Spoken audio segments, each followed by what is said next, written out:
जैसे किसी को थायराइड की बीमारी है।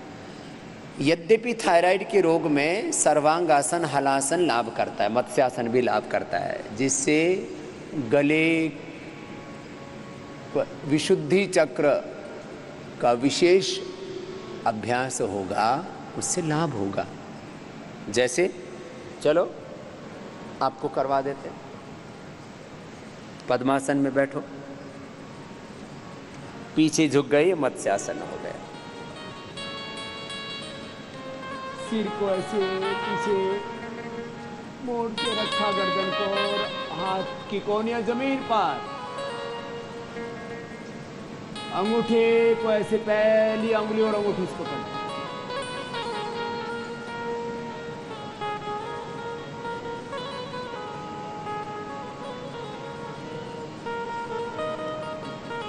ये गले और थायराइड के लिए बड़ा अच्छा है। फिर ये भी अच्छा है सर्वांगासन।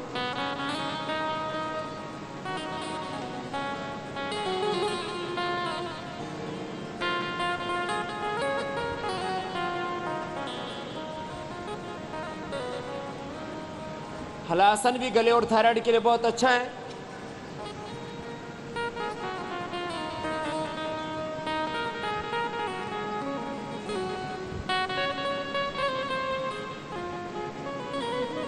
बच्चों की हाइट के लिए भी सर्वांगासन, हलासन और ये चक्रासन।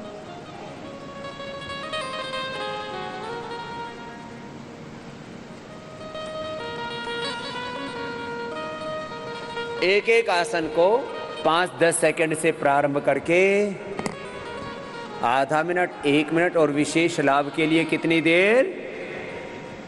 5 मिनट तक कर सकते हैं।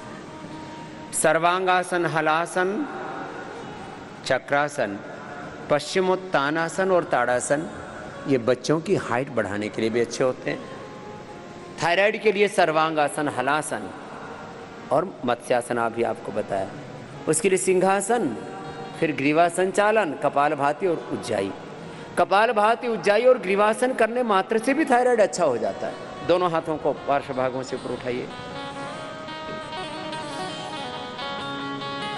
श्वास बाहर छोड़ के आगे झुकिए। पहली अंगुली और अंगूठे से पैर की अंगूठे को पकड़िए और कोहनियों को जमीन पर टिकाइए और माथा घुटनों से लगाइए।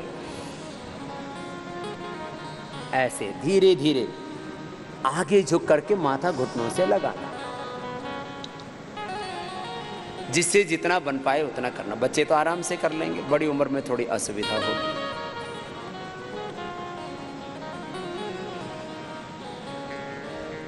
अब किसी को थायराइड की बीमारी है और वजन हो गया 1-1.25 क्विंटल, तो सर्वांगासन, हलासन, चक्रासन तो कर ही नहीं पाएगा वो, न वो मत्स्यासन कर पाएगा। तो फिर वो कैसे ठीक करेगा अपने थायराइड को? कपालभाति,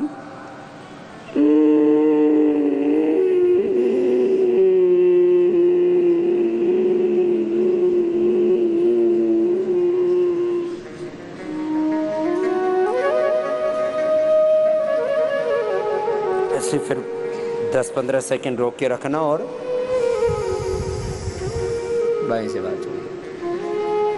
धीरे धीरे अभ्यास बढ़ाना। ऐसे जब भरते हैं, रोक के रखते हैं, तो अपने आप थायराइड, पैराथायराइड ठीक हो जाता है। तो T3, T4, TSH, अनुलोम विलोम फिर साथ में करना पड़ेगा।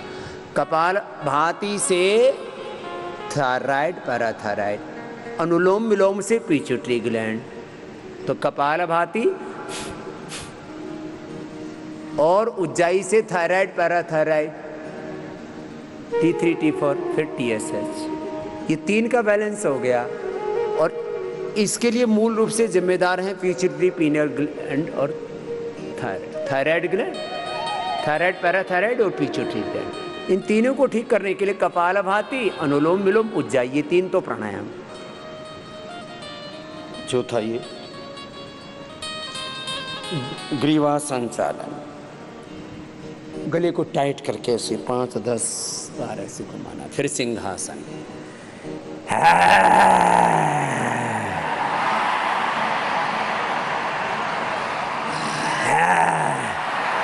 इसमें क्या करते हैं? ऐसे देखो, भ्रू मध्य में ऐसे दृष्टि रखते हैं जीवा बाहर निकालते हैं और शेर की तरह दौड़ते हैं। कैसे भी बैठ जाओ, सुखासन में बैठ जाओ, वज्रासन में बैठ करके पैर खोल के ऐसे बैठ जाओ, और जो नीचे ना बैठ सके कुर्सी पर बैठ के ही कर लो।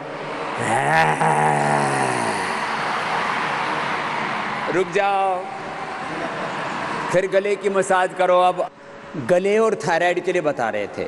थ्रोट इन्फेक्शन बहुत बड़ी प्रॉब्लम हो रही है। स्नोरिंग, रात को सोते सोते खर्राटे लेना, स्लीप एपनिया, सोते सोते सांस रुक जाते हैं, फिर मशीन लगानी पड़ती है, क्या हालत हो जाती है। टॉन्सिल, बार बार गला खराब होना, T3 T4 TSS का इम्बैलेंस होना, ये समस्या है। समाधान क्या है? कपालभाति, उज्जाई। उज्जाई किसके लिए? थायराइड और पैराथायराइड के लिए। कपालभाति, उज्जाई, थायराइड, पैराथायराइड के लिए, और अनुलोम विलोम पिट्यूटरी ग्लैंड के लिए। 3 अभ्यास तो ये हो गए, चौथा ये,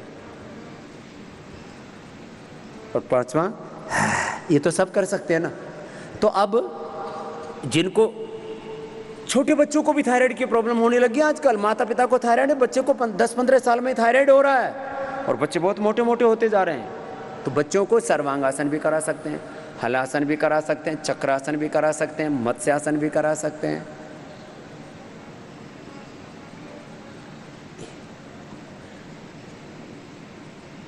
योग कराते समय यह भी देखना है कि ये कितना कर पाएगा।